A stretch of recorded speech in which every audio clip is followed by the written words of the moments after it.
بسم الله الرحمن الرحيم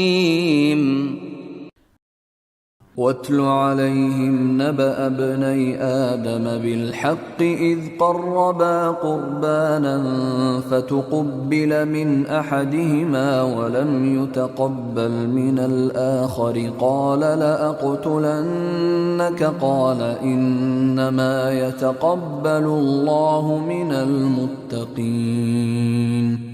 ஆதமுடைய இரு புதல்வர்களின் உண்மை வரலாற்றை அவர்களுக்கு கூறுகிறார்கள். அவ்விருவரும் ஒரு வணக்கத்தை புரிந்தனர். அவர்களில் ஒருவரிடம் அது ஏற்கப்பட்டது, மற்றொருவரிடம் ஏற்கப்படவில்லை.